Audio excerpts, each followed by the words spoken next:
हरे कृष्णा, राधे राधे। स्वागत है आपका कन्हैया स्टोरी की आध्यात्मिक यात्रा में। आप सभी को होली की हार्दिक शुभकामनाएं।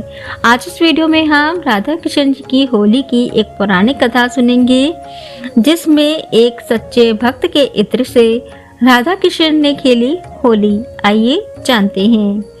मथुरा में एक संत रहते थे। उनके बहुत से शिष्य थे। उन्हीं में से एक सेठ जगत राम भी थे। जगत राम जी का लंबा चौड़ा कारोबार था। वे कारोबार के सिलसिले में दूर दूर की यात्राएं किया करते थे। एक बार वे कारोबार के सिलसिले में कन्नौज गए। कन्नौज अपने खुशबूदार इत्रों के लिए प्रसिद्ध है। उन्होंने इत्र की एक महंगी शीशी संत को भेंट करने के लिए खरीदी। सेठ जगत राम कुछ दिनों बाद काम खत्म होने पर वापस मथुरा लौटे। अगले दिन वे संत की कुटिया पर उनसे मिलने गए। संत कुटिया में नहीं थे। पूछा तो जवाब मिला कि यमुना किनारे गए हैं स्नान ध्यान के लिए। जगत राम घाट की तरफ चल दिए।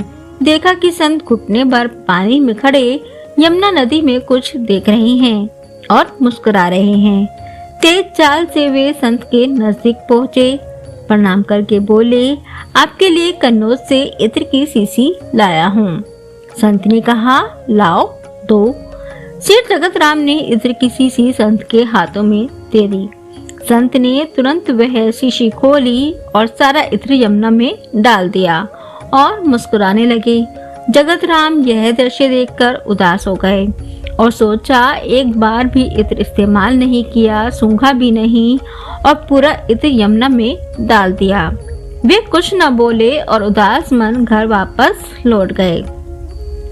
कई दिनों बाद जब उनकी उदासी कुछ कम हुई तो वे संत की कुटिया में उनके दर्शन के लिए गए। संत कुटिया में अकेले आंखें मूंदे बैठे थे और भजन गुनगुना रहे थे। आहट हुई तो सेठ को द्वार पर देखा। प्रसन्न होकर उन्हें पास बुलाया और कहा, उस दिन तुम्हारा इत्र बड़ा काम कर गया। सेठ ने आश्चर्य से संत की तरफ देखा और पूछा, मैं कुछ समझा नहीं। संत ने कहा, उस दिन यमुना में राधा जी और श्री कृष्ण जी की होली हो रही थी। श्री राधा जी ने श्री कृष्ण के ऊपर रंग डालने के लिए जैसे ही बर्तन में पिचकारी डाली, उसी समय मैंने तुम्हारा लाया इत्र बर्तन में डाल दिया। सारा इत्र पिचकारी से रंग के साथ श्री कृष्ण के शरीर पर चला गया और भगवान श्री कृष्ण इत्र की महक से महकने लगे। तुम्हारे लाए इत्र ने श्री कृष्ण और श्री राधा रानी की होली में एक नया रंग भर दिया। तुम्हारी वजह से मुझे भी श्री कृष्ण और श्री राधा रानी की कृपा प्राप्त हुई। शेर जगत राम आंखें फाड़े संत को देख रहे थे। उनकी कुछ समझ में नहीं आ रहा था। संत ने सेठ की आंखों में अविश्वास की झलक देखी तो कहा, शायद तुम्हें मेरी कही बात पर विश्वास नहीं हो रहा है। जाओ मथुरा के सभी श्री कृष्ण राधा के मंदिरों के दर्शन कराओ, फिर कुछ कहना। सेठ जगत राम मथुरा में स्थित सभी श्री कृष्ण राधा के मंदिरों में गए। उन्हें सभी मंदिरों में श्री कृष्ण राधा की मूर्ति से अपने इत्र की महक आती प्रतीत हुई। सेठ जगत राम का इत्र श्री कृष्ण और श्री राधा रानी ने स्वीकार कर लिया था। वे संत की कुटिया में वापस लौटे और संत के चरणों में गिर पड़े। सेठ की आंखों में आंसुओं की धारा बहने लगी और उसे संत जी का अधिकार मालूम हुआ।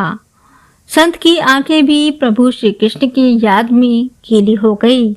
इसीलिए सदैव ध्यान रहे कि संत महात्मा भले ही हमारे जैसे दिखते हों रहते हों, लेकिन वे हर वक्त ईश्वर में मन लगाए रहते हैं।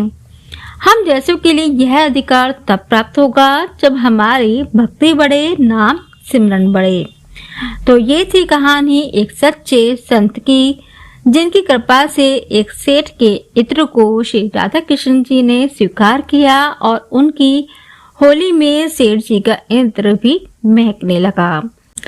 आप सभी को होली की हार्दिक शुभकामनाएं। हरे कृष्णा, राधे राधे।